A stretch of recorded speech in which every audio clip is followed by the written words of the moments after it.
I didn't realize I was wasting my high school summers until one random Tuesday in September. I was sitting in class, looking around the room, and everyone seemed a little bit different, except for me. According to surveys, nearly 70% of teens say that they waste most of their summers, doing almost nothing that they're proud of.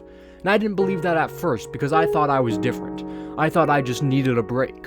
But then one September morning, I was proved wrong. I was sitting in class, staring at the same whiteboard I've seen for years, and something felt off. Not the room, not the teacher, but the people. Everyone looked slightly upgraded, like they had quietly hit update all while I was stuck buffering. The guy who used to barely talk, now he was joking with everyone like it was nothing. The girl who always sat alone, she had a whole friend group laughing around her like she belonged there the whole time. And me? The same seat, same silence, and the same version of myself I promised that I would fix this summer. And that's when it hit me. I didn't have a bad summer, I had the same summer I always had. And the worst part is, I couldn't even remember it properly. So let me take you back, because every summer didn't start badly, it started perfectly. The last day of school always felt like someone opened a door into my life. Like finally, I could become someone else. I'd go home that day thinking, this is it. This is the summer that I change everything. And I meant it. Like I actually meant it. Not motivational poster meant it, I mean lying in bed planning my whole life meant it. I'd imagine it like a movie. Me waking up early, working out, being confident, talking to people without overthinking, finally becoming the version of me that I kept meeting in my head, but never in real life. And for a few hours it felt real. Like I was standing on the edge of becoming that person. But then day one of summer would arrive and nothing would happen. No transformation, no spark, just me in my room, phone in my hand. And that's where the mistake started. It never felt like a mistake at the beginning. It felt like recovery. I'd tell myself I deserve to relax. And honestly, that does sound healthy. That sounds responsible. But what I didn't realize is there's two types of rest. One that restores you and one that erases you.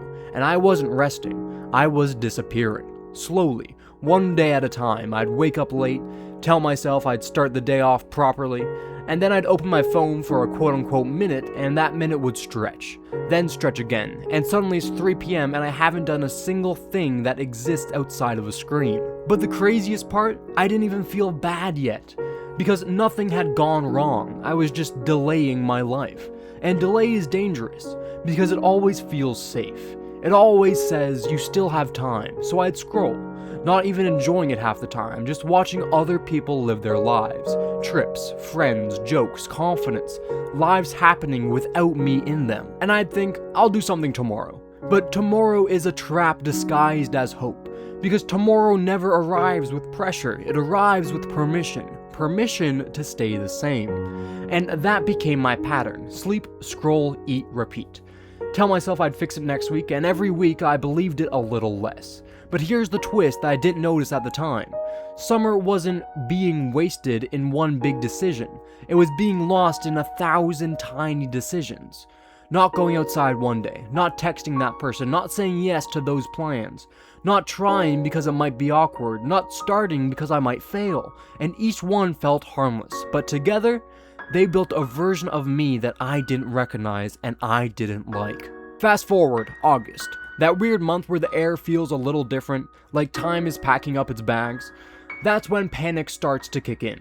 Suddenly, I try to fix everything all at once. I'd wake up early for maybe 3 days, go outside once, text people I haven't spoken to in weeks, try to be productive, try to compress 3 months of life into 2 weeks, but it never worked, because you can't fake momentum. You can only build it. And I hadn't built anything. So September always arrived the same way, quiet, heavy, final. And sitting in that classroom watching everyone talk like they had stories to tell, I realized something that honestly hurt to admit. I didn't just waste my time, I wasted experiences. Because when I tried to remember my summer, there was nothing. No moments, no stories, no growth, just scrolling, just waiting, just tomorrow. And that's when I finally saw the real mistake. It wasn't laziness. It wasn't even lack of motivation. It was avoidance, disguised as comfort. Because staying in your room feels safe, avoiding people feels safe, not trying feels safe, but safety has a cost. And the cost is a life that you don't remember living. And that's what I was paying every summer without realizing it. But here's the part I wish someone told me earlier. You don't fix this by becoming a completely different person. That's what I always tried, and that's why I always failed.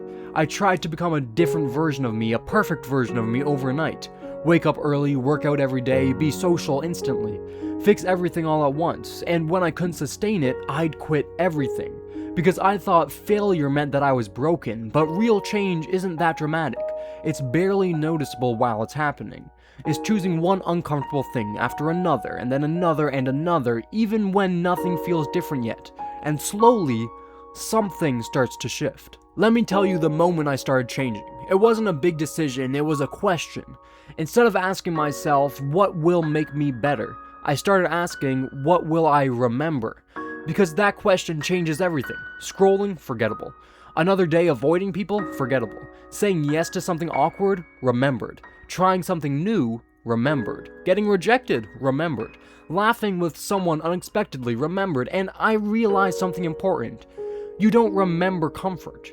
You remember movement. So I started small. Uncomfortably small. Going outside even when I didn't feel ready. Texting first even when it felt weird. Saying yes even when I wanted to say no. Not because it felt good, but because it felt alive.